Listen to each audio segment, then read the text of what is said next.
Perkenalkan, nama saya Salmarin Alicia. Saya merupakan anggota dari Ekskul Makers Divisi Jurnalis. Nah, Pak, jarang-jarang nih Pak SMA 3 kedatangan tamu besar seperti Bapak. Oh iya, jarang.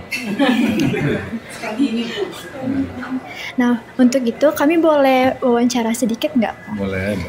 Sebelumnya Pak, terima kasih Pak sudah menyempatkan waktu untuk datang ke SMA Negeri 3 Bukit Tinggi ini Pak. Dan terima kasih juga udah meluangkan waktu untuk menjawab beberapa pertanyaan kami Pak. Ya udah makan juga tadi, kasih.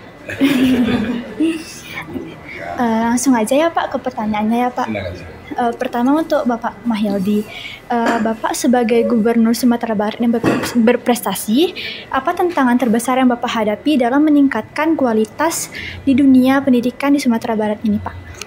Ya baik, terima kasih. Apa namanya tadi? Ririn, Salma Ririn Alicia. Terima kasih ya, Ririn. Ini pertanyaan berat ini pertanyaannya. Ya, jadi kalau begitu saya coba ya. Ya, tantangannya kaitan dengan pendidikan ya di Sumatera Barat itu adalah berkaitan dengan sarana prasarana. Ya, seperti makanya kita lihat SMA 3 ya. Saya lihat ini masih banyak bangunan yang lama-lama juga. Sementara kebutuhannya sudah cukup tinggi, apalagi seperti di Bukit Tinggi ini kan, yaitu tidak memadai sarana prasarana yang ada untuk menampung siswa-siswa, apalagi orang seusia Ririn ini banyak jumlahnya sekarang kan. Iya. Nah itu makanya itu salah satu tantangan masalah prasarana. Dan kemudian juga berkaitan dengan selanjutnya kalau kita bandingkan pendidikan kita di Sumatera Barat ini dengan provinsi lain ya, seperti di Jawa ini ya. Kita ada beberapa daerah yang masih di bawah Jawa kita. Nah, tentu ini tantangan bagi kita bagaimana untuk meningkatkan SDM guru, kemudian juga peningkatan kualitas SDM guru tentunya adalah menjadi tantangan berikutnya yang mesti kita lakukan. Sehingga kata kunci keberhasilan pendidikan itu akan di guru. Ya? Nah, maksud itu makanya kita perlu meningkatkan kualitas kompetensi guru, sehingga nanti kita harapkan ke depan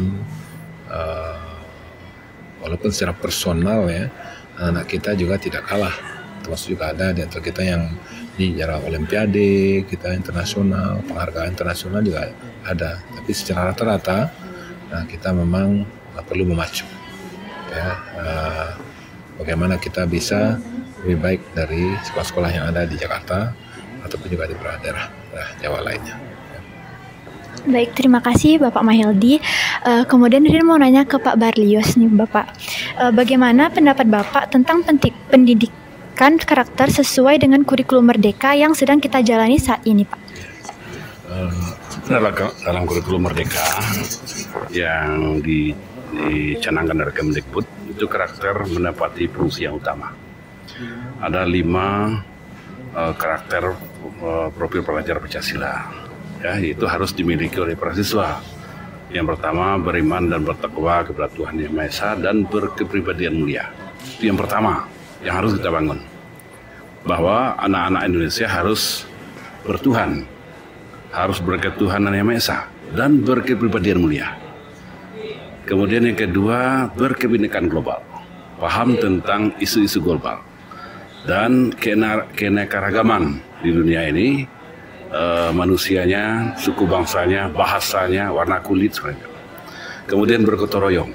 Atau yang ketiga, bahwa siswa Indonesia harus membudayakan nilai-nilai luhur bergotong royong yang ada di masyarakat Indonesia. Kemudian kreatif membuat kreasi-kreasi baru seperti podcast ini. Ini kreativitas ini. Kalau tanpa kreativitas tidak akan ada podcast ini. Ya, kemudian membuat kreasi-kreasi seperti sekarang ada lomba Ki Hajar STEM. Ya, sama 3 harus ikut Ki Hajar STEM. Ya, dan sudah diumumkan ya. Nah, kemarin kita gelurakan itu. Dan kita tahun 2023-2024 termasuk provinsi yang banyak siswanya ikut dalam Ki Hajar STEM. ya. Kita harus belajar sains, teknologi, engineering, and matematik. Jadi kemarin SMA 9 Padang yang 2023 yang juara umum nasional. Nah, kemudian sekarang SMA 10 Padang ya, bergilir ya. Nah, kemudian bernalar kritis ya. Jadi siswa itu harus bernalar kritis, jangan mau dibodohi ya dengan berita-berita hoax segala macam. Nah, jadi ini adalah 5 profil pelajar Pancasila yang menjadi basis dari kurikulum Merdeka. Kalau kelima itu dibangun, siswa Indonesia, siswa Sumatera Barat, siswa Bukit Tinggi, dan terkhusus SMA 3, kelimanya itu dibangun secara kolektif, secara bersamaan, maka akan terbangun sumber daya manusia yang unggul. Karena itu basis semuanya. Ya, untuk mendalami ilmu, bersekolah sampai ke luar negeri, 5 itu basisnya. Tetap yang pertama adalah yang paling dasar sekali, ya, beriman dan bertakwa kepada Tuhan Yang Maha Esa dan berkepribadian mulia. Nah, gitu. Ya, apa lagi? Baik, terima kasih Bapak Barlius. Selanjutnya Ririn mau nanya ke Bapak Mahyaldi. Bapak terkait sarana dan prasarana, apakah ada rencana khusus untuk meningkatkan fasilitas sekolah kami, Pak, yang bisa dibilang sudah cukup tua untuk gedung halnya, Pak? Ya, insya Allah memang itu menjadi satu agenda kita.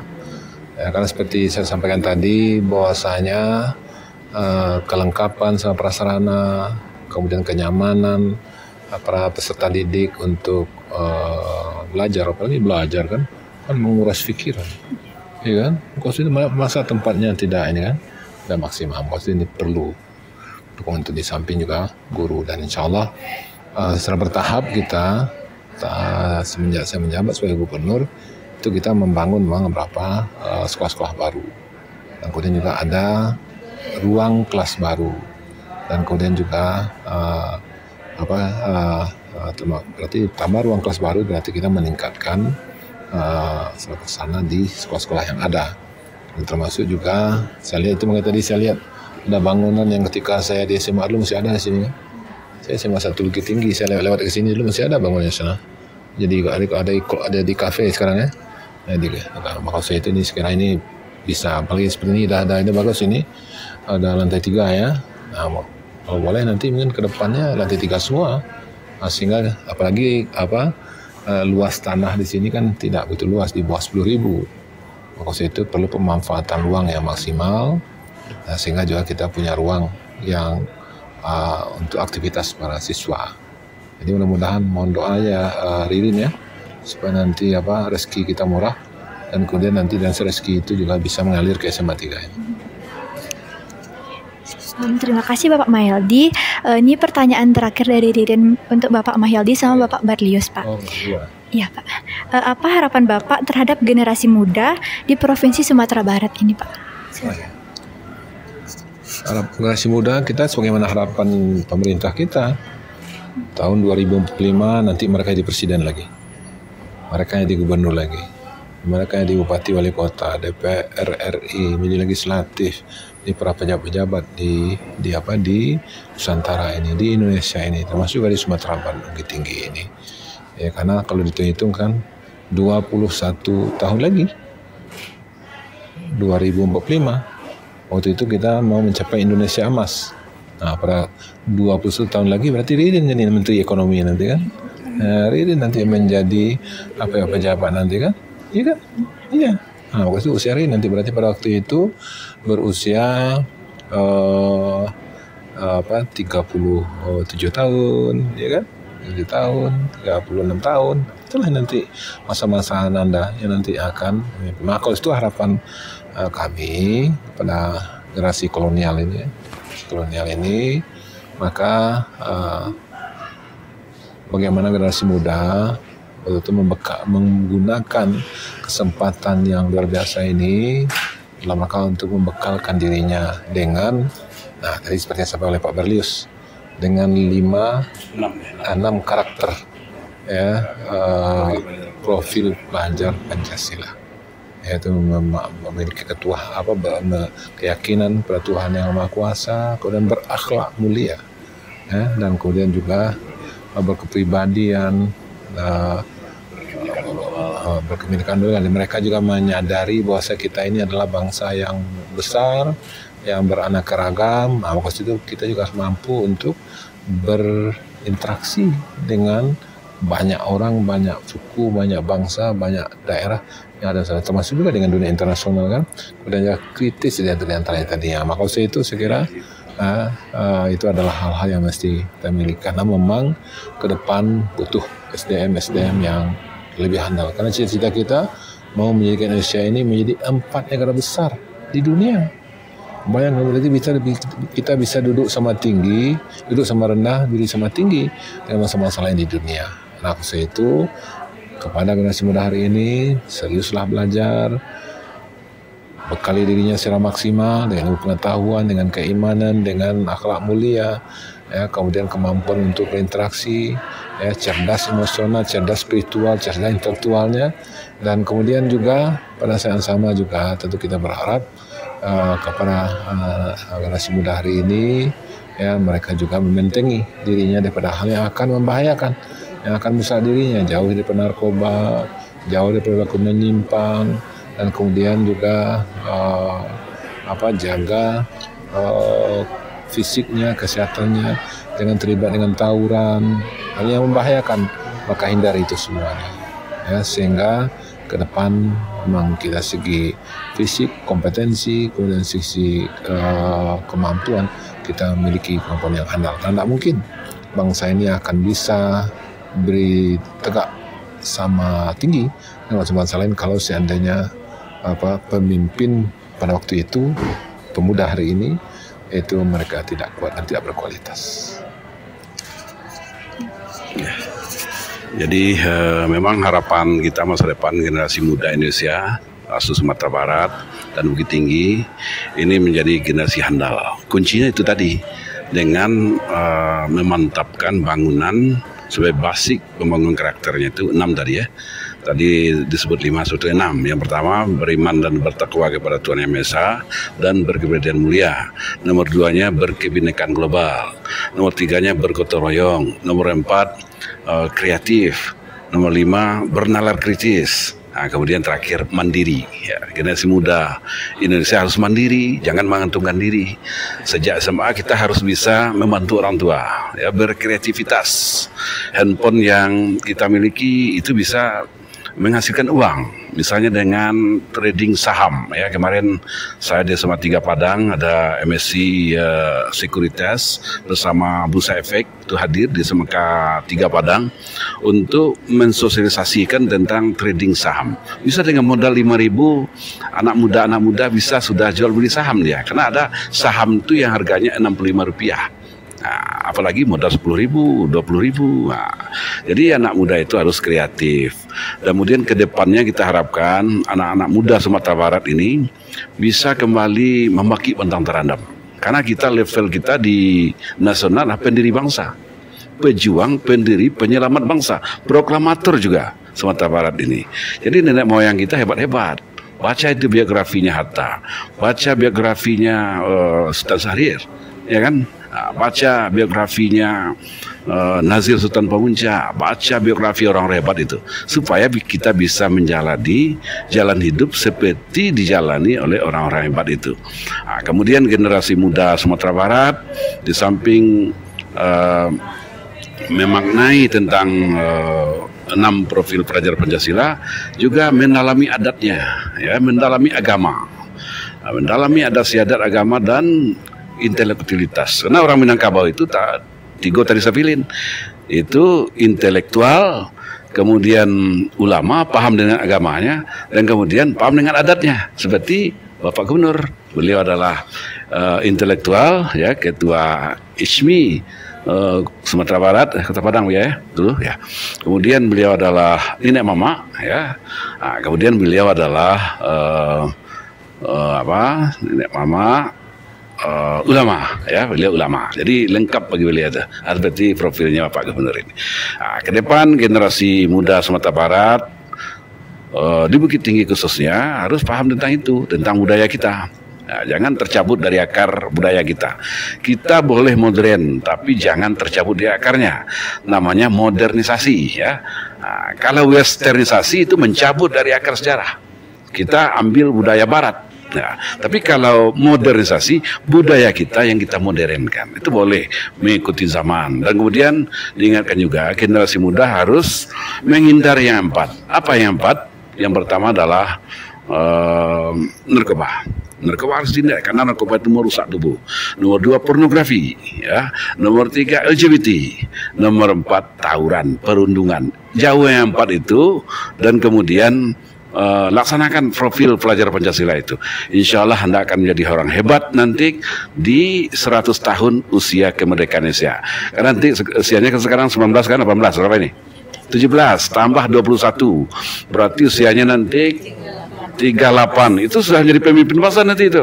Nah, sama dengan Bapak Wali Kota kita, usia berapa itu sekarang, ya kan? Kelahiran 86. Ketika Bapak lahir adalah Bapak tamat SMA dengan Pak Gubernur, beliau lahir, sekarang sudah jadi Wali Kota, kan? Luar biasa.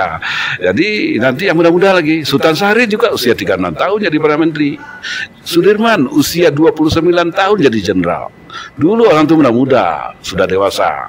Nah, nanti ini adalah zamannya nanti kaum muda Indonesia, termasuk kaum muda Bukit Tinggi, untuk mengambil alih tongkat estafet kepemimpinan bangsa. Masalahnya siap Anda? Nah, pilihan kita 2 saja, mau menjadi orang hebat atau menjadi orang gagal. Kalau menjadi orang gagal, terjerembab kepada yang 4 tadi, narkoba, kemudian pornografi, LGBT, dan tawuran. Kemudian mau jadi orang sukses, laksanakan 6 profil pelajar Pancasila. Kemudian pahami adat istiadat kita. Orang-orang hebat Minangkabau di masa lalu itu, dia besar berbasiskan budaya Minangkabau. Ya, Hatta itu paham tentang adat Minangkabau itu, tentang agama yang dia anut. Walaupun dia tidak ulama, tidak mengatakan sebagai ulama, tapi dia paham tentang agamanya. Kemudian paham tentang adatnya. Nah, kemudian Sultan Syahrir juga demikian, orang-orang hebat Indonesia itu. Kemudian As-Sa'ad, presiden kita yang kedua setelah Soekarno. Ya, nah, pelajar harus tahu itu bahwa presiden kedua setelah Soekarno itu adalah As-Sa'ad. Nah, kemudian Soekarno lagi, kemudian Soeharto, ya. Nah, jadi hitungan presiden kita bagi orang Minangkabau ada lagi, yaitu Mr. As-Sa'ad. Ya, jadi itu mungkin harapannya. Kita mempunyai sejarah yang panjang, orang Minangkabau ini, orang hebat, pemikir segala macam, dan pelajar-pelajar, anak muda Minangkabau, Sumatera Barat, Bukit Tinggi, harus mengadopsi kehebatan orang-orang hebat, nenek moyang kita, yang sudah menunjukkan makan tangannya terhadap Republik ini, mendirikan Republik, menyelamatkan Republik dari ancaman dari serang Belanda tahun 49. Jadi itu mungkin harapannya, pendidikan adalah membangun sumber daya manusia yang berkualitas. Bila tidak terbangun sumber daya manusia yang berkualitas, gagal pendidikan itu. Pendidikan itu intinya itu membangun SDM berkualitas, anak muda, generasi yang handal di masa depan itu, yang bisa tegak kepalanya dengan bangsa-bangsa lain. Ya, bahwa kita adalah bangsa pejuang. Kita jangan minder. Kalau Anda ke luar negeri kuliah nanti, jangan sampai minder dengan bangsa-bangsa negara lain. Walaupun bentuk tubuh mereka, potongan wajah mereka secara internasional agak bagus, tapi kita adalah bangsa pejuang. Kita beda dengan India, beda dengan Malaysia, beda dengan negara lain. Kita merdeka itu direbut melalui perjuangan perang kemerdekaan. Hanya ada 2 negara di Asia ini yang merdeka melalui perang. Yang pertama lah kita, yang kedua Vietnam. Kalau dunia ada satu lagi, Amerika Serikat. Ya, jadi itu kebanggaan kita, harus ditanamkan ini nilai-nilai sejarah yang gemilang terhadap generasi muda. Jadi itu mungkin. Terima kasih. Assalamualaikum warahmatullahi wabarakatuh. Oke, baik Bapak, terima kasih banyak ya Bapak Barlios sama Bapak Mahyeldi sudah memberikan kesempatan untuk kami mewawancarai Bapak. Semoga Bapak selalu dalam keadaan sehat dan sukses terus ya Pak. Terima kasih Pak. Assalamualaikum warahmatullahi wabarakatuh.